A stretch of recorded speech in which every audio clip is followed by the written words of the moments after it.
Assalamualaikum warahmatullahi wabarakatuh.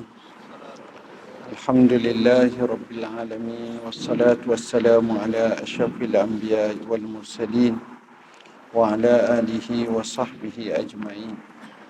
Subhanaka la ilma lana illa ma 'allamtana innaka antal alimul hakim. Wa la hawla wa la quwwata illa billahil aliyyil azim. Amma ba'd. Sahibul Fadilah, Tuan Imam yang berusaha nazir masjid, barisan jawatan kuasanya, Ashabul Fadilah, tutup guru, para alim ulama, hadirin hadirat, muslimin muslimat yang dirahmati Allah. Salat merupakan salah satu daripada ibadat yang terpenting selepas daripada dua kalimah syahadah, yang merupakan salah satu daripada rukun Islam yang 5, di mana menjaga solat ini adalah amat penting, sebagaimana apabila seseorang mengabaikannya, makanya bala yang cukup besar. Dalam sebuah hadis riwayat Ahmad dan Ibnu Hibban menyebut, man hafaza 'alaiha kanat lahu nuran wa burhanan wa najanatan yaumal qiyamah. وَمَنْ لَمْ يُحَافِظْ عَلَيْهَا لَمْ يَكُنْ لَهُ بُرْهَانٌ وَلَا نُورٌ وَلَا نَجَاةٌ وَكَانَ يَوْمَ الْقِيَامَةِ مَعَ قَارُونَ وَهَامَانَ وَفِرْعَوْنَ وَأُبَيَّ بِنْ خَلَفَ. Siapa yang duk jaga, pelihara sembahyang, dia akan dapat cahaya, dia akan dapat, kita kata, terang bukti keselamatan pada hari kiamat kelak. Tapi sebaliknya, bila dia tak menjaga solat, maka dia akan berada dalam kesusahan, tak ada cahaya, tak ada bukti, tak ada keselamatan. Ini cerita hari kiamat. Memang di dunia kadang-kadang kita tengok orang solat, orang tak solat sama je. Tapi hakikatnya ada perbezaan. Orang solat ni lain, orang tak solat ni lain. Kemudian katanya, wa kana yaumal qiyamati ma'a Qarun. Orang yang solat, orang yang tak solat ni bersama dengan Qarun pada hari kiamat. Bersama dengan Haman, bersama dengan Fir'aun, bersama dengan Ubay bin Khalaf. Para ulama menyatakan, kenapa disebut orang tak salat masuk neraka bersama dengan Qarun? Kerana Qarun ni, dia ni kaya, tuan-tuan. Kayanya anak kucing dia sahaja, unta berpuluh-puluh ekor baru boleh lepas bawa. Anak kucing, bukan ibu kucing, banyaknya. Jadi maknanya, dalam bahasa mudah, antara sebab orang tak semayang kerana harta, sibuk sana dengan harta. Jadi akhirnya melemahkan acara ibadat kepada Tuhan. Atau bersama dengan Haman. Haman ni siapa dia? Haman ni kita terjemah orang kuat. Orang kuat. Apa makna orang kuat? Pembantulah, pembantu setia. Jadi Haman ni pembantu setia kepada Fir'aun. Jadi bila dia pembantu setia, kadang-kadang dia sibuk punya. Pergi mari sampai tak sempat nak sembahyang. Itulah gambaran kerana terlalu dah sibuk sangat. Dan bersama Fir'aun. Fir'aun ni kita tahu orang yang menguasai. Orang yang memerintah. Orang yang menguasai kota Mesir pada zamannya. Nama lama bagi raja Mesir pada satu tempoh, namanya Fir'aun. Jadi bila keadaan macam ni, jadi masyhur, jadi sibuk. Orang pun nak minta tolong dia semayang, nak suruh semayang, nak ibadat, tak berani sebab dia bos. Maka begitu. Atau Ubay bin Khalaf. Ubay bin Khalaf ni salah seorang ahli kaya bangsawan di kota Mekah. yang menjadi musuh utama dan setia kepada Rasulullah SAW sampai kepada akhir hayat. Jadi bila kita faham macam tu, fahamlah kita bahawa jaga sembahyang ini kita dapat 3 perkara. Tapi tak jaga sembahyang ni tak ada 3 perkara. Bagi orang yang jaga sembahyang, dia dapat cahaya, dia dapat bukti bahawa dia ni solat, dan dia dapat keselamatan. Dan cahaya ini dikatakan sebagaimana dalam hadis sahih riwayat Muslim, Nabi tiap kali nak keluar solat baca doa.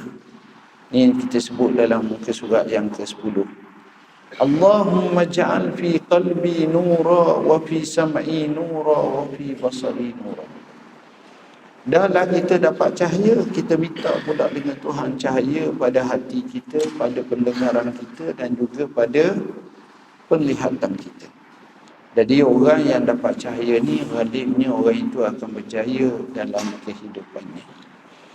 Kemudian kita tengok juga apa yang sepatut kita lakukan ialah ketika kita nak keluar solat, untuk nak jadi baik, kita mula lagi. Sebab itu disiplin solat ni bukan masa solat saja, tapi dalam mukaddimah nak pergi tempat solat tu sudah ada satu persediaan yang cukup baik. Maka sunat kita baca doa, Allahumma inni a'udzubika an adilla aw udalla aw azilla aw uzalla aw azlima aw uzlama aw ajhal aw yujhala alayya. Ya Allah, aku minta kepada Engkau supaya aku selamat daripada sesat atau disesatkan, gelincir atau digelincirkan, digelincirkan. Begitu juga menzalimi atau dizalimi, jahil atau dijahilkan. Nak pergi tempat sembahyang, nak keluar macam itu, kita pun doa macam itu keluar ke rumah. Maka di situ kita selamat daripada bala, daripada petaka dan sebagainya.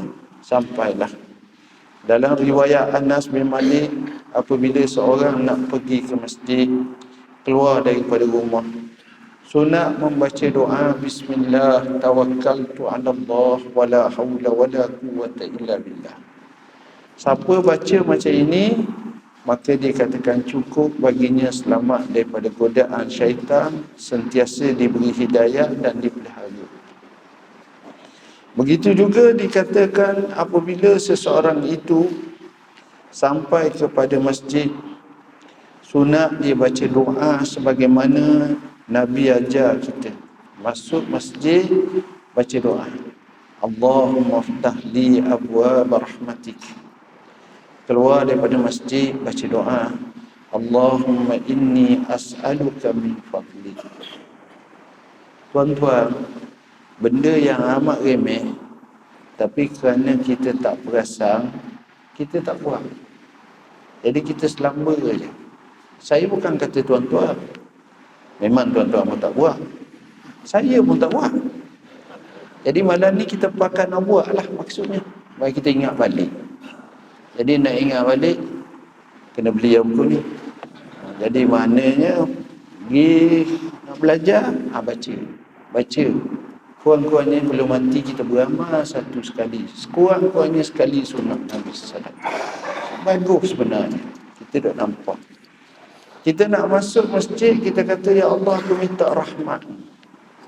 Apa makna? Seolah-olahnya dalam masjid ni tempat rahmat. Nampak rahmat turunnya dalam masjid, tengok. Ramai orang boleh tidur. Tenang. Rahmat Allah. Keluar daripada masjid, minta fadilat. Allahumma inni as'aluka min fadli. Fadli ni maknanya kurnia. Sebab bila kita keluar pada masjid, kita nak dapat rezeki, kita nak tu. Sebab itu kadang-kadang orang keluar masjid, dia dapat halal dah rezeki. Dia singgah makan roti canai, rezeki dah tu.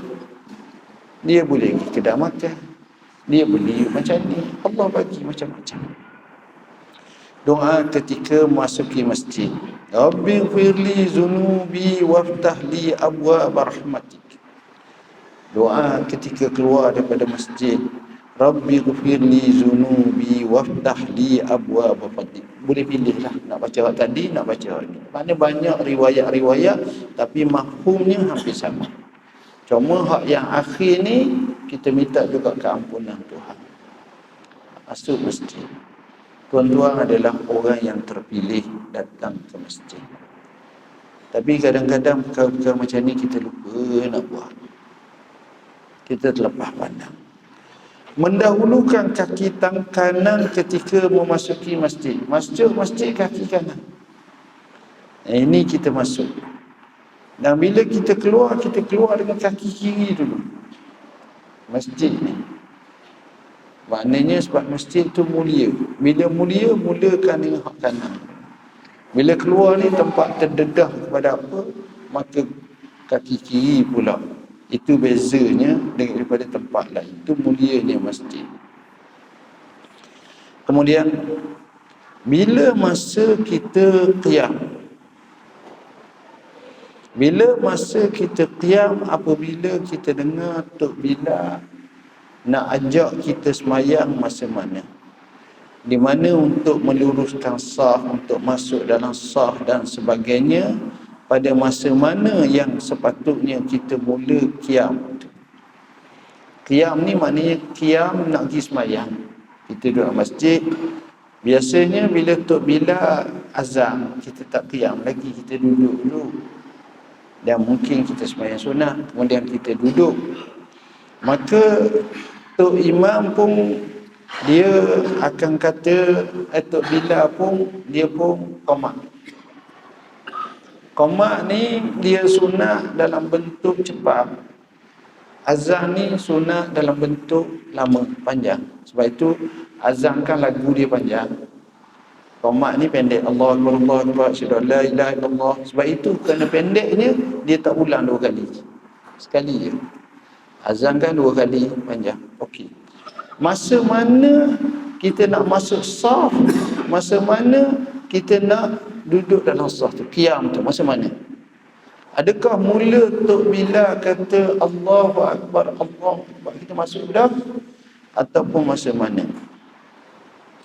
Pertama, Sa'id bin Musayyib, Nafi', begitu juga Ibn Shihab Az-Zuhri, dan juga Anas ibn Malik, Abu Kilabah, Umar bin Abdul Aziz berpendapat qiyam itu bermula kita bangun saja bila mana mulanya Tok Bilal kata Allahu Akbar, Allahu Akbar, tu masuk.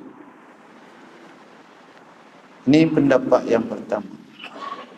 Pendapat yang kedua, Ibn Shihab Az-Zuhri juga dia beri 2 pendapat. Dia kata sesungguhnya manusia adalah mereka ketika mana muazzin berkata Allahu Akbar, maka mereka terus berdiri untuk solat. Ini riwayat Ibn Abdul Razak. Zaman Nabi bunyi saja Allahu Akbar, Allahu Akbar, kebanyakannya terus ni sembahyang. Okey. Dan daripada Sa'id ibn al-Musayyib katanya apabila muazzin berkata Allahu Akbar, maka wajiblah berdiri. Imam Ahmad berpendapat berdasarkan satu kaul daripada Anas bin Malik, Hasan Basri, Ibn Sirin bahawa berdiri pada mendengar kalimah qad qamatis salat. Maknanya masa Allahu Akbar tu kita tak berdiri lagi. Asyhadu an la ilaha illallah, asyhadu anna Muhammadar Rasulullah, tak lagi. Hayya 'alas salah, hayya 'alas falah, tak. Bila kata qad qamatis salah, qad qamatis salah, kita baru berdiri, baru masuk saf. Jadi ada 2 pandangan. Hak mana hak yang sebenarnya? Dari segi amalannya, seolah-olah yang pertama masa iqamah itu, maka hak itu sesuai. Dari segi bahasanya, yang kedua pendapat Imam Ahmad. Sebab qad qamatis salah maknanya telah dirikan solat. Masa tu panggil orang solat. Jadi masa itulah. Dan ada juga pendapat menyatakan masa hayya 'alas salah, sebab masa tu diajaklah pula. Jadi ada 3. Macam mana kita nak kata? Saya sokong semua tiga-tiga pandangan. Cuma kita kena tengok. Jenis orang gaul, slow, lambat, dia masa Allah Akbar Allah tu bangun dah. Tapi kalau orang tu duduk saf pertama dah, dia steady dah, dia tak bangun lagi, dia nak bangun masa mati salah mati salah, dari segi bahasa masa tu kena. Dua-dua boleh lah. Cuma tak payahlah kita kata hak ni salah, hak tu salah. Tapi hak ni isunya antara baik dengan yang lebih baik. Beza tu. Antara afdal, yang mana lebih afdal. Macam mana? Biasa kita buat macam mana? Kita boleh buat dua-dua. Boleh buat dua-dua.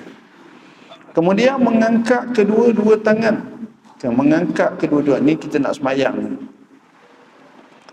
Mengangkat kedua-dua tangan ini, kata ulama berdasarkan kepada hadis, dia angkat sekadar tinggi bahu dia. Ada kata sini, ada kata sini, ada kata tu. Maknanya soal pertama angkat kedua tangan. Saya sebenarnya dalam buku ni, saya tak cerita bab rukun semayang satu persatu. Tak, saya ambil isu-isu yang kadang-kadang kita terlepas pandang. Benda sunnah ke, benda yang jarang kita buat ke, yang tu saya akan tekan dalam buku ni. Okey. Angkat tangan ni, kata ulama, sama ada masa mula takbiratul ihram, atau takbir untuk rokok, atau takbir ketika bangkit daripada rokok. 3. Dan kata setengah ulama, takbir selepas duduk tahiyat akhir, tahiyat awal tu bangkit tu. Ini berdasarkan hadis riwayat Al-Bukhari. Kemudian kita tengok macam mana bentuk jari kecil dan telapak tangan. Masa angkat tangan tu macam mana? Tangan ni kata ulama, jari-jari direnggangkan, tidak terlalu terbuka, bukan gini, dan tidak dirapatkan, bukan gini, buka sikit masa kita angkat takbir tu.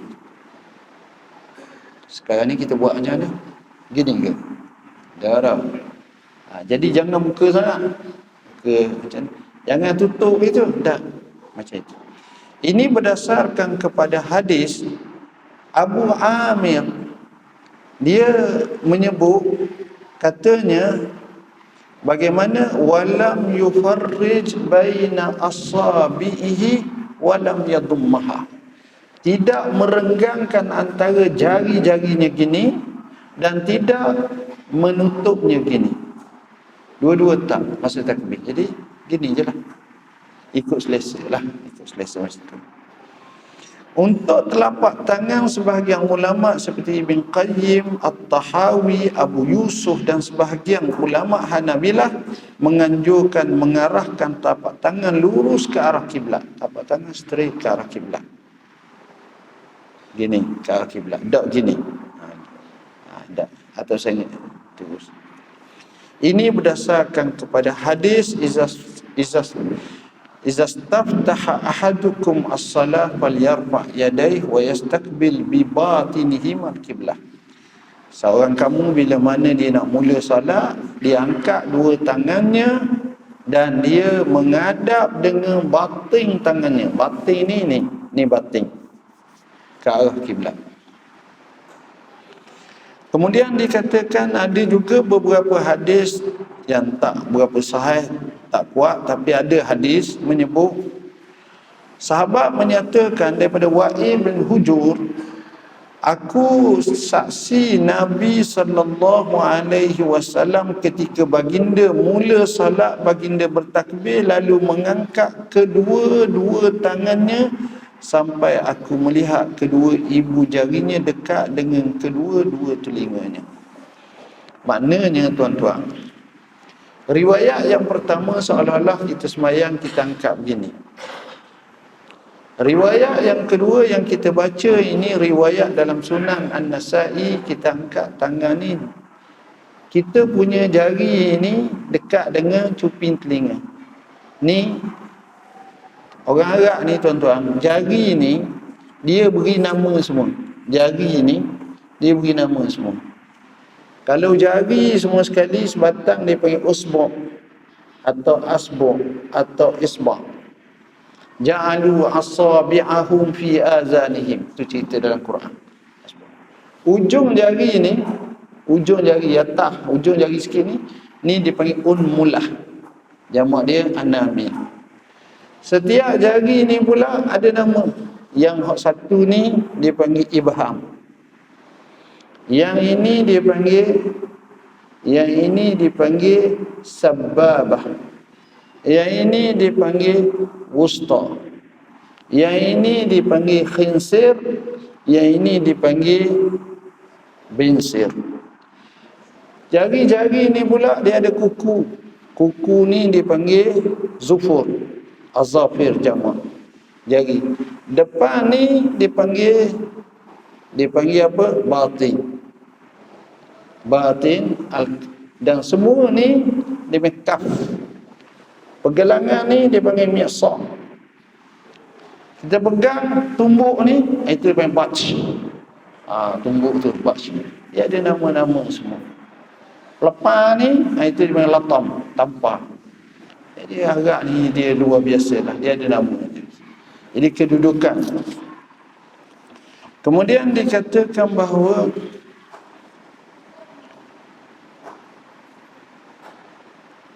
ini antaranya. Ukuran tinggi tangan.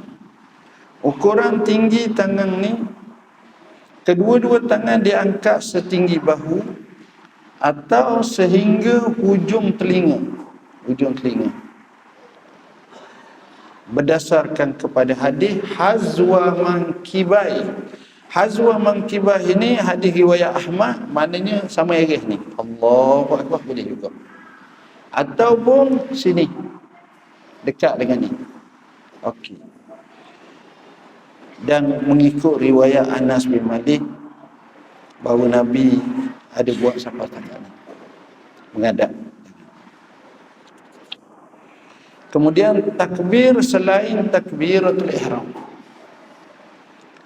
Ulama menyatakan takbir selain daripada takbiratul ihram namanya takbiratul intiqal. Kita pindah daripada satu rukun kepada satu rukun. Hukumnya sunat. Ada kata hukumnya wajib. Ini mazhab Hambali, mazhab kita sunat. Dan pendapat kita, pendapat ketiga kata hukumnya wajib pada solat fardu tapi sunat bagi solat sunat.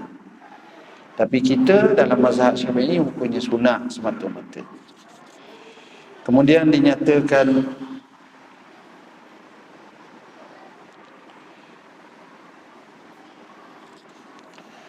kita tengok pula berkenaan dengan isu tempat melihat ketika dalam solat. Masa kita sembahyang, kita tengok kat mana? Tempat melihat selepas kita takbiratul ihram, Allahu Akbar, adalah Rasulullah sallallahu alaihi wasallam meletakkan penglihatannya pada tempat sujud dia. Tengok. Terdapat juga khabar menunjukkan bahawa Nabi sallallahu alaihi wasallam, penglihatan Nabi ketika baginda mengisyaratkan dengan jarinya, maka baginda melihat pada isyarat jarinya, tidak melebihinya, iaitu ketika tasyahud. Ada masa Nabi akan asyhadu an la ilaha illallah, Nabi tengok pada jari dia masa tu. Dia tak tengok pada tempat sujud. Ada.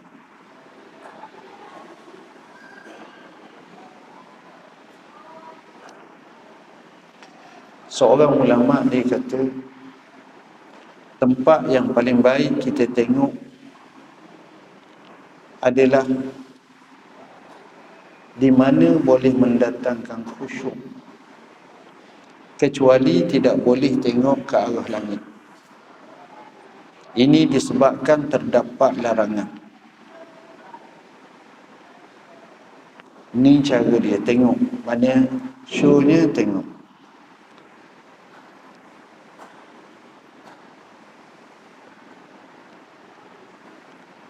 Siapa dia khusyuk macam mana? Ada ulama bahas, ada orang tu dia khusyuk dengan cara dia pejam mata. Sebahagian ulama tak membenarkannya kerana menyalahi sunnah Nabi. Nabi tengok, jadi kita nak pejam mata apa pasal pula?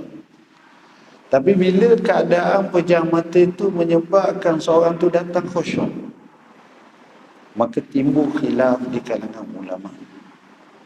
Bagi mereka yang kata tak boleh, sebab bila Nabi tak buat, kita jangan buat, kata dia. Yang maknanya bukan itu caranya. Ini pun ada khilaf di kalangan ulama. Dinukilkan daripada Imam At-Tahawi bahawasanya dia apabila dalam qiyamnya, mana masa berdiri, dia kata maka dia akan melihat pada tempat sujudnya. Masa berdiri, tengok kita semayang saf belakang, tengok ada orang depan kita. Kadang-kadang kita tengok kawan kita pula dia pakai baju ada tulisan belakang dia, marilah hadir himpunan Mai Aqsa pada 26 sampai 28. Kita baca, boleh bincang pula dalam kepala kita. Jadi tak kenalah macam tu. Jadi tengok pada masa qiyam, tengok pada tempat sujud. Maka dia akan melihat pada tempat sujudnya. Dan apabila dia rokok, masa kedudukan rokok, maka dia akan melihat pada kedua-dua kakinya. Masa rokok tengok kaki pula. Dan apabila dia sujud, maka dia akan melihat pada hidungnya. Ini mengikut pandangan At-Tahawi. Ada penglihatan mata ketika mana dalam keadaan tasyahud dia melihat pada isyarat jari dia, seperti mana riwayat Abu Dawud An-Nasai daripada hadis Ibnu Zubair. Itu dia.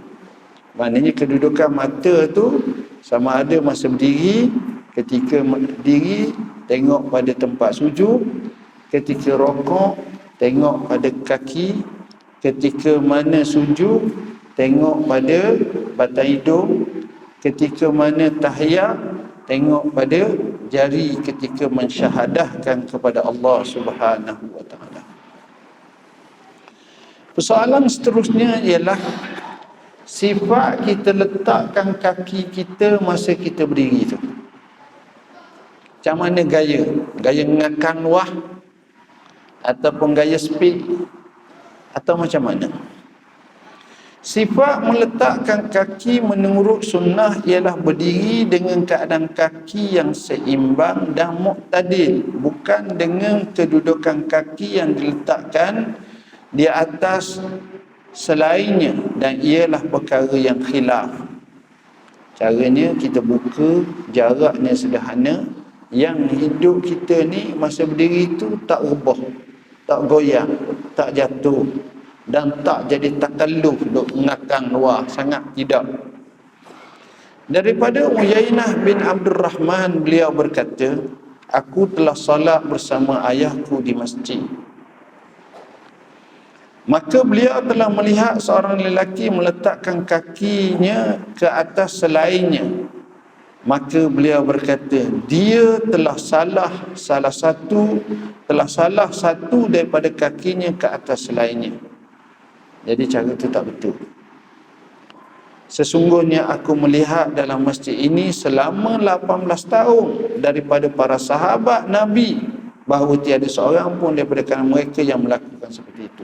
Maknanya letak kaki atas kaki ataupun dekat dengan kaki sebelah tu tak betul cara macam tu. Jadi kaki kena buka macam tu. Ada pun sekiranya mengangkat salah satu kaki dan bertiangkan kepada salah satu yang lainnya, maka adalah lebih utama sekiranya panjang solatnya. Perbuatan itu lebih mencerdaskannya, dan ianya hanya aula sekiranya bagi solat yang panjang. Maknanya kita berdiri, kita bergerak gantung pada sebelah kaki. Ini biasanya kalau orang semayang tahajud baca 2 juz semayang, 3 juzuk. Jadi memanglah kita letih, tapi kadang-kadang tu dia rehat. Lepas pada tu dia sebelah halik ni pula, sebelah halik ni pula. Dia pemberat dia. Tapi aulanya dua-dua. Imam Tirmizi telah meriwayatkan dalam sunannya daripada hadis Maisarah bin Habib.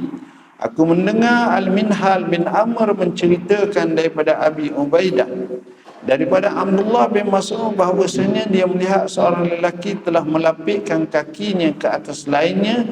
Beliau berkata perbuatan itu kesalahan dalam sunnah. Adapun sekiranya dia rawahah, iktimakkan atau menggunakan salah satu kaki keduanya, maka aku lebih suka. Apa makna? Makna kaki dia pijak atas kaki sebelah, tak boleh. Tapi kadang-kadang dia berdiri, dia lebihkan kaki sebelah kiri atau sebelah kanan. Bila lama berdiri, maka kata riwayat Maisarah bin Habib, cara macam itu aku lebih suka. Kemudian kita tengok doa iftitah. Sunat kita semayang, kita baca doa iftitah. Dan inilah pendapat jumhur ulama. Mazhab kita sama. Daripada Abi Hurairah bahawa Nabi senyap ketika antara takbir dan isti'azah. Nabi semayang, Allahu Akbar. Nabi dia senyap sebelum baca Fatihah. Apa Nabi baca? Di sini ada riwayat. Muka surat 34, Nabi juga baca Allahumma ba'id baini wa baina khataayaya kama ba'adta bainal masyriqi wal maghrib. Allahumma nakkini minal khataayaya kama yunaqqas thawbul abyadu minad danas. Allahumma ghsil khataayaya bil ma'i was salji wal barad. Itu cara Nabi baca. Saya tak pernah belajarnya Ustaz. Iyalah, sebab tu suruh belajar ni. Sebenarnya dia banyak riwayat. Ni satu. Menarik. Kalau baca maknanya, kita nak pisahkan daripada kejahatan, kesalahan kita sebagaimana Allah pisahkan daripada timur dan barat. Kita nak bersih suci daripada kesalahan kita macam suci bersih baju putih. Ya. Yang kedua, riwayat Ali bin Abi Talib. Wajjahtu wajhiya lillazi fataras samawati wal arda hanifa wa ma ana minal musyrikin. Inna salati wa nusuki wa mahyaya wa mamati lillahi rabbil alamin. La syarika lah wa bizalika umirtu wa ana minal muslimin. Allahumma antal malik la ilaha illa anta rabbi wa ana abduka zalamtu nafsi wa i'taraftu bi dhanbi faghfir li dhunubi jami'a innahu la yaghfiru dhunuba illa anta wahdini li ahsanil akhlaqi la yahdi li ahsaniha illa anta wasrif anni sayyi'aha la yasrifu anni sayyi'aha illa anta labbaika wa sa'daika wal khair kulluhu fi yadayka wasyarru laysa ilayka ana bika wa ilayka tabarakta wa ta'alaita astaghfiruka wa atubu ilayka. Tengok, bagus cara bacaan, menarik. Riwayat yang keempat boleh baca juga Allahu akbar kabira walhamdulillahi katsira wa subhanallahi bukratan wa asila. Dalam riwayat yang lain Nabi baca seorang lelaki, dia sebut alhamdulillahi hamdan katsiran tayyiban mubarakan fi. Ini pun ada dalam riwayat Aisyah. Ada bacaan selepas daripada takbiratul ihram, subhanakallahumma wa bihamdika tabarakasmuka wa ta'ala jadduka wa la ilaha ghairuk. Banyak riwayat tu. Jadi kita pilihlah mana-mana yang sesuai. Selepas membaca doa iftitah, maka bacalah doa isti'azah minta berlindung daripada syaitan. Mana boleh kita baca selepas daripada itu, a'udzubillahis samiil alim minasyaitonir rajim min hamzihi wa nafthihi wa nafsihi, ataupun a'udzubillahi minasyaitonir rajim. Itu bacaan. Okey. Soalan seterusnya, bagaimana cara atau sifat meletak kedua tangan ketika qiyam? Masa kita berdiri, kita nak letak tangan kat mana? Maka di sini kata ulama, meletakkan tangan ketika qiyam berdiri dalam solat yang mengikut sunnah ialah digenggam, iaitu meletakkan tangan kanan ke atas tangan kiri secara genggam. Genggam ni pegang.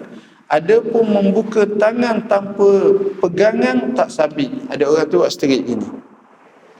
Tu tak kena, dia kena pegang. Genggam. Genggam ni pegang. Pegang. Adapun genggaman tangan kanan ke atas tangan kiri mempunyai dua bentuk. Bentuk pertama, meletakkan tangan kanan ke atas tangan kiri ialah daripada hadis Wa'il seperti mana riwayat Abu Dawud dan Nasa'i. Summa wada'a yadahu al-yumna ala kaffihi al-yusra wal-rukhsi was-sa'in. Kemudian baginda meletakkan tangan kanannya ke atas belakang tangan kiri, pergelangan dan hastanya di antara pergelangan dan siku iaitu lengan. Maknanya Nabi letak tangan kiri atas perut dia ataupun atas tubuh dia, kemudian tangan kanan atas tangan kiri yang kedudukannya antara pergelangan siku iaitu lengan. Dia pegang macam ni. Gini, gini. Ni pun dekat gini. Ini satu riwayat. Riwayat kedua, meletakkan tangan kanan ke atas tangan kiri seperti mana hadis di atas. Ini kerana sebahagian para salaf mengamalkannya. Daripada Abu Ziyad Maula Ad-Darraj berkata, apa yang tidak aku lihat maka aku akan lupa. Akan tetapi sesungguhnya aku tak lupa bahawasanya Abu Bakar As-Siddiq apabila bangun untuk salat, maka dia bangun dengan cara begini dan akan meletakkan tapak tangan kanannya ke atas lengan tangan kirinya dengan cara genggaman pada al-qa', iaitu pada sebelah kiri pergelangan tangan kiri. Pegang ni. Cara dia. Okay. Soalan seterusnya, tempat letak kedua-dua belah tangan kat mana? Bila dah lengan kat mana? Ada beberapa tempat. Antaranya terdapat riwayat menyebut Rasulullah SAW memposisikan kedua belah tangannya di atas di bawah pusat. Pusat bawah. Ginilah bawah pusat itu. Terdapat riwayat yang menyebut Rasulullah SAW memposisikan kedua tangannya atas dada. Ada juga. Tapi ini biasanya mazhab Hambali. Mazhab kita bawah lah. Saktah imam. Terdapat beberapa ketika imam senyap dalam salat. Ada ketika imam senyap adalah kerana ingin mengambil nafas pada setiap ayat Quran. Dan ada juga selepas mengucapkan amin. Waladdallin. Amin. Untuk memudahkan mengambil nafas. Adapun saktah iaitu senyap selepas menyebut amin adalah tidak sahih. Lepas sebut amin itu tak sahih. Ialah saktah selepas takbiratul ihram, iaitu senyap tempoh yang sementara kemudian meneruskan bacaan Fatihah selepas doa iftitah, isti'azah dan basmalah. Saktah yang wari ada dua. Antaranya saktah selepas takbiratul ihram. Maknanya saktah ni senyap sekejap. Saktah selepas bacaan surah dan sebelum takbir turun untuk rakaat. Macam innahu kana tawwaba. Berhenti sekejap, barulah Allahu Akbar. Dia ada masa tempoh. Bacaan surah selepas Fatihah. Bacalah dari mana-mana surah dalam Al-Quran yang mudah dan ia hukumnya sunat. Selepas baca Fatihah, khususnya dalam 2 rakaat pertama. Kalau subuh, 2 rakaat. Begitu juga kalau kita tengok, tak sunat baca pada rakaat ketiga dan keempat. Sembahyang Isyak rakaat ketiga kan kita tak baca apa-apa. Rakaat keempat kan tak baca apa-apa kecuali Fatihah. Okey. Ini pendapat jumhur termasuk mazhab kita Syafi'i. Pengulangan bacaan surah dalam rakaat pertama dan kedua.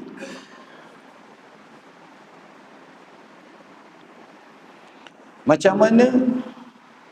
Contohnya dia baca pada rakaat pertama surah Wal Asr. Sudah Wal Asr, dibaca sekali lagi Wal Asr. Maka sebenarnya tidak sebagaimana macam tu Nabi suruh. Sekali je baca. Kalau surah sekali je. Bacaan-bacaan surah dalam salat dan hukumnya. Kalau baca sembahyang kuat, baca kuatlah. Kalau baca soal sembahyang perlahan, baca perlahanlah. Takkan nak baca. Salat jahar iaitu subuh dengan bacaan daripada surah yang panjang, yang mufassal. Sembahyang subuh ni, kalau tuan-tuan tengok pergi ke Masjidil Haram, Masjidil Nabawi, dia baca panjang je.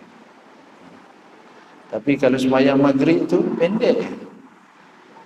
Kita maghrib lah, kita semangatnya, tengah semangat ni. Tapi tak baca macam tu. Telah sabit, jika sekiranya salat maghrib dengan surah yang panjang atau pertengahan yang mufassal, maka adalah juga baik kerana telah sabit Nabi bahawa baca. Nabi ni dalam sembahyang maghrib ada baca panjang, ada baca pertengahan, ada baca pendek. Sebenarnya sembahyang ni kita kena tengok macam mana cara Tok Imam handle.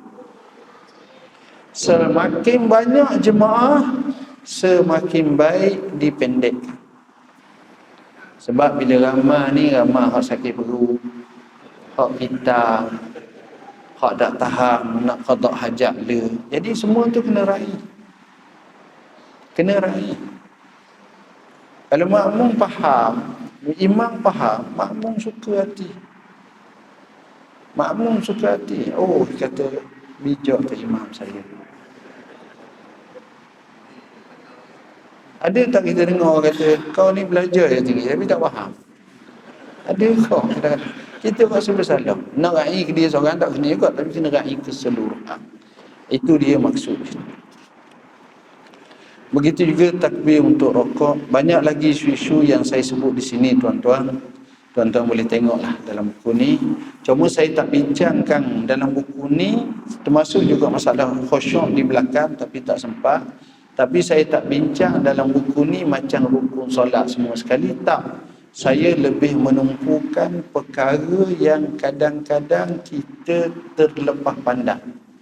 Dan kadang-kadang kita rasa, itu ke, gini ke.